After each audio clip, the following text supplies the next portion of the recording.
श्रीमद् भागवतम स्कंद प्रथम अध्याय 15 पांडवों की सामयिक निवृत्ति श्लोक संख्या 6 शब्दार्थ अनुवाद तात्पर्य श्री श्रीमदेसी भक्तिवेदांत स्वामी श्री प्रभुपाद द्वारा यस्य क्षण वियोगेन लोको यः प्रियदर्शनः उक्थेन रहितो येषः मृतकः प्रोच्यते यथा शब्दार्थ यस्य जिसके क्षण एक क्षण वियोगेन वियोग से लोकः सारे ब्रह्मांड ही निश्चय ही अप्रिय दर्शनः प्रत्येक वस्तु प्रतिकूल लगती है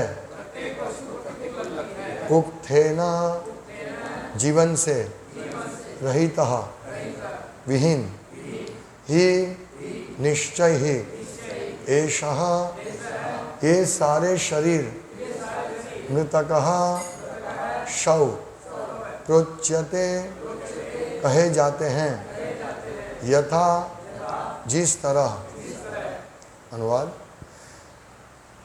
मैंने अभी अभी उन्हें खोया है जिनके क्षण मात्र वियोग से सारे ब्रह्मांड प्रतिकूल तथा शून्य हो जाएंगे जिस तरह प्राण के बिना शरीर तात्पर्य वास्तव में जीव के लिए भगवान से बढ़कर अन्य कोई प्रिय नहीं होता। भगवान अपना विस्तार अपने असंख्य अंशों द्वारा स्वांश तथा विभिन्नांश रूपों में करते हैं। परमात्मा भगवान का स्वांश है जबकि सारे जीव विभिन्नांश है। जिस प्रकार भौतिक शरीर में जीव महत्वपूर्ण तत्व होता है क्योंकि जीव के बिना शरीर का कोई मूल्य नहीं होता, उसी तरह परमात्मा के बिना जीव की कोई पूर्व स्थिति नहीं है। इसी प्रकार ब्रह्म या परमात्मा को भगवान कृष्ण के बिना प्रवेशाधिकार नहीं है, कोई वास्तविक आधार नहीं है। इसकी विशद व्याख्या भगवत गीता में की गई है। ये सब एक दूसरे से परस्पर सन्नद्ध है या अन्योन्याश्रित है। अतः अंततः भगवान ही आश्रय तत्व है। अतएव हर एक वस्तु के लिए जीवन स्वरूप है। ओम ज्ञानतिमिरान्धस्य ज्ञानाञ्जन शलाकया चक्षुरुन्मिलितं येन तस्मै श्रीगुरवे नमः। नाम श्रेष्ठम् अनुमपि शचीपुत्रमत्र स्वरूपं रूपं तस्याग्रं रूपं तस्याग्रजामुरुपुरी माधुरीं गोष्ठवतीं राधाकुण्डं गिरिवरमहो राधिका माधवासं प्राप्तो यस्य प्रतीतो कृपया श्रीगुरुं तं नतोऽस्मि। वन्देऽहं श्रीगुरु श्रीपदकमलं श्रीगुरुन् वैष्णवांश्च श्रीरूपं साग्रजातं सहगण रघुनाथान्वितं तं सजीवं साद्वैतं सावधूतं परिजनसहितं कृष्णचैतन्यदेवं श्रीराधा कृष्णपादान् सहगण ललिता श्रीशाखान्वितांश्च। हरे कृष्ण कृष्ण कृष्ण हरे हरे हरे राम राम राम हरे हरे। हरे कृष्ण। समय आज थोड़ा कम है। भगवान के बारे में अर्जुन बता रहे, अपना वियोग अपना शोक प्रकट कर रहे हैं। युधिष्ठिर महाराज को कह रहे, पहले तो बोल नहीं पाते थे अर्जुन, हाँ बिल्कुल जैसे यहाँ बताए शब्द जैसे हो गए थे। वो बता रहे कि अभी मैंने उनको खोया है और जो चैतन्य महाप्रभु अनुभूति कर रहे हैं वही अर्जुन अनुभूति कर रहे हैं। जिनके वियोग से पूरा ब्रह्मांड शून्य होता है। युगाहितम निमेषेण चक्षुषाम प्रवृषयितम शून्यहितम गोविंद शून्यहितम सर्वम, यही बात कह रहे हैं। जिनके क्षण मात्र वियोग से सारे ब्रह्मांड प्रतिकूल तथा शून्य हो जाएंगे। हमारे पास करोड़ों रुपया है, भोग भुगतने की संसार की सबसे उत्तम चीज उपलब्ध है। जो भी हमको भोग भुगतना है वो उपलब्ध है। लेकिन यदि हमारे शरीर में आत्मा ही नहीं रहे तो क्या फायदा इन सब का। अर्जुन ऐसा अनुभव कर रहे हैं कि यहां तो हम आत्मा एक बार निकल गया, कोई शरीर का उपयोग नहीं। इसी प्रकार क्षण मात्र के लिए भी हाँ अर्जुन देखिए कितना उनको वियोग लग रहा है कि जिनके क्षण मात्र वियोग से सारे ब्रह्मांड प्रतिकूल तरह शून्य हो जाते हैं। प्रभुपाद यही बताते हैं, जब तक शरीर में आत्मा है बहुत उसका कार्य रहेगा, वो जीवित रहेगा, सुख दुख सब भुगतेगा जब तक आत्मा है। लेकिन जैसे ही आत्मा निकल गया, फिनिश, कोई काम का नहीं। शरीर चाहे कितना करोड़पति का शरीर क्यों ना हो, 1 रुपये का मूल्य नहीं है शरीर का। बहुत साल पहले किसी ने स्टडी किया था शरीर का वैल्यू कितना है। उस टाइम 135 रुपीज़ केमिकल, जो भी केमिकल है शरीर में 135 रुपीज़, 135 रुपये का कोई मूल्य नहीं है। तो इसी प्रकार आत्मा का भी क्या मूल्य है, कब तक मूल्य है, जब तक परमात्मा साथ में रहते हैं। परमात्मा का आधार है आत्मा को, इसीलिए आत्मा रहते हैं, और आत्मा जो उनको फैसिलिटी चाहिए वो देते हैं परमात्मा। तो भगवान के स्वांश और विभिन्न अंश होते हैं। स्वांश यानी विष्णु तत्व, और परमात्मा विष्णु तत्व है, भगवान का विस्तार है। ईश्वर सर्वभूतानां हृदयेषु अर्जुन तिष्ठति। तो भगवान कृष्ण परमात्मा के रूप में सभी जीव के हृदय में रहते हैं, परमात्मा रूप में। और मत्तः स्मृति ज्ञानम अपोहनम च, भगवान से, परमात्मा से ही उनको, हमको, जीव को स्मृति और विस्मृति होती है। हमको, यदि हम भगवान की भक्ति करना चाहते हैं तो भगवान हमारे लिए वो स्मृति करवाएंगे। यदि हम भगवान को भूलना चाहते हैं, भगवान इतने दयालु है कि हम जो भी चाहते हैं वो भूल जाएंगे, मतलब भगवान को भी भूल जाएंगे।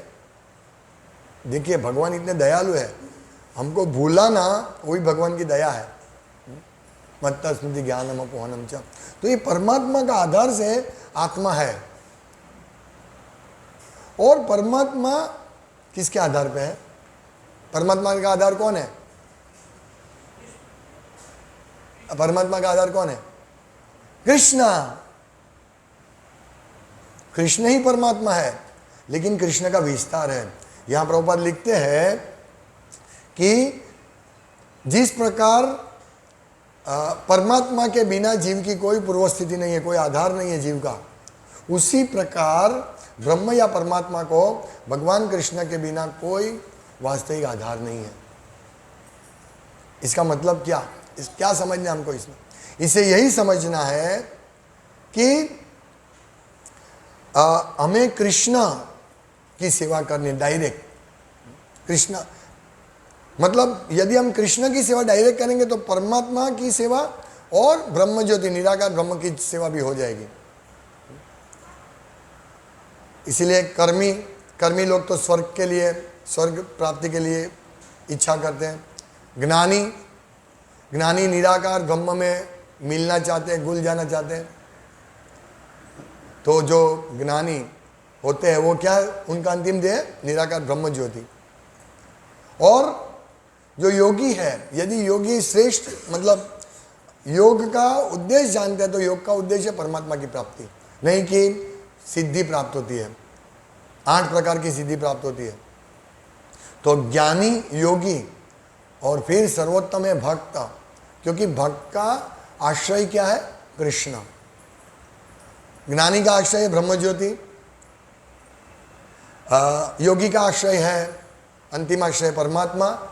परमात्मा का दर्शन उनको होता है, लेकिन उसके बाद भी एक स्टेप है, वो है भगवान कृष्ण। तो जो व्यक्ति भगवान कृष्ण की सेवा करता है वो सर्वोच्च योगी है। भगवान भगवद गीता में कहते हैं, श्लोक, कौन सा श्लोक? योगी नाम सर्वेशाम मद्गतेन अंतरात्मनाम। नहीं, योगी नाम श्रद्धावान भजते योमा समय युक्त तमो मतः।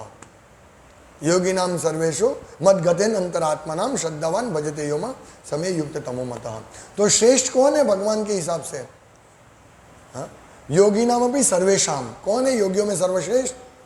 मद्गतेन अंतरात्मनाम, जो अंतर में सतत मेरा चिंतन करता है, यानी भक्त।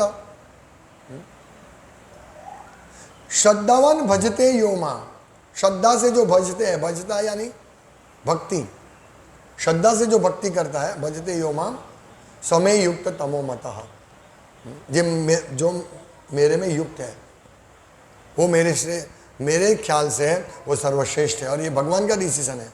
इसीलिए इस श्लोक में भी प्रभुपाद तात्पर्य में ब्रह्म ज्योति, परमात्मा और भगवान की व्याख्या करते हैं। वदन्ति तत्तत्त्वविदस्तत्त्वं यद् ज्ञानम अद्वयम, जो बड़े बड़े ऋषि लोग वदन्ति तत्तत्त्वविद, तत्वविद जो सत्य को जानते हैं मूल रूप से यथारूप, वो क्या कहते हैं? वदन्ति तत्तत्त्वविदस्तत्त्वं यद् ज्ञानम अद्वयम। वो अद्वय क्या है? अद्वय क्या है? ब्रह्मेति परमात्मेति भगवान इति शब्दते। तो वो क्या नाम से जाने जाते? ब्रह्म, परमात्मा और भगवान। और भगवान सर्वोच्च साक्षात्कार। ये स्टेप बाय स्टेप है। तो ज्ञानी योगी, फिर योग में भी क्या है कि सिद्धि मिलती है। भगवान की प्राप्ति में भी बहुत बड़ा योग करते हैं, लेकिन योग भगवत प्राप्ति से पहले यानी परमात्मा का दर्शन से पहले सिद्धि मिलती है। यदि कोई सिद्धि में फंस जाता है तो फिनिश। इसी प्रकार भक्ति में भी हम जब भक्ति करते हैं तो हमें भी ऐश्वर्य, वैभव, हाँ, सब कुछ मिलता है। यदि हम उसमें फंस जाएंगे तो हमें कृष्ण का दर्शन नहीं होगा। कल का जैसे श्लोक था, कल के श्लोक में श्रील प्रभुपाद तात्पर्य में क्या लिखते हैं कि भगवान मनुष्य को भगवान के प्रति ऐसे वरदान के लिए कृतज्ञ होना चाहिए, यानी भगवान जो देते हैं उसके प्रति कृतज्ञ होना चाहिए और ऐसी शक्ति का उपयोग भगवान की सेवा करने के लिए करना चाहिए। यदि हम वो शक्ति का उपयोग हमारे लिए करेंगे तो हमको कृष्ण प्राप्ति नहीं होगी। अतएव ऐसी शक्ति तथा ऐश्वर्य का सदुपयोग यह है कि उन्हें भगवान की सेवा में लगाया जाए। तो ब्रह्म ज्योति की प्राप्ति में मुक्ति है, ब्रह्म में घुल जाना, इस संसार से मुक्ति है। परमात्मा की प्राप्ति में अणिमा, लघिमा इत्यादि 8 प्रकार की सिद्धि है। और सिद्धि इतनी पावरफुल है कि अगर उसमें फंस जाएंगे तो नहीं मिलेगा। लेकिन भक्ति में, भक्ति इतनी पावरफुल है कि भक्ति में यदि भक्त को सिद्धि मिलती भी है तो भक्त वो सिद्धि के लिए आकांक्षा नहीं करते हैं, कोई आकांक्षा नहीं करते हैं। यमुनाचार्य ही प्रार्थना करते हैं ना, यमुनाचार्य या प्रार्थना करते हैं कि जो व्यक्ति भक्ति करता है तो उसके आंगन में मुक्ति सेवा करती है और मुक्ति बोलती है कि मेरी सेवा लो। भक्तों की इतनी बड़ी पोजीशन है। तो मुक्ति इस भौतिक ब्रह्म जगत में जितने भी सुख है वो ब्रह्मानंद के सुख के सामने तुच्छ है। ब्रह्मानंद यानी मुक्ति मिलने के बाद जो ब्रह्म में मिल जाते हैं उसमें जो सुख मिलता है उसके सामने तुच्छ है। लेकिन जो भक्ति में जो सुख मिलता है, भक्ति का सुख का सागर जो है उसके सामने ब्रह्मानंद का सुख एक बूंद भी नहीं है। सोचिए, बूंद है। ऐसा है भक्ति का सुख।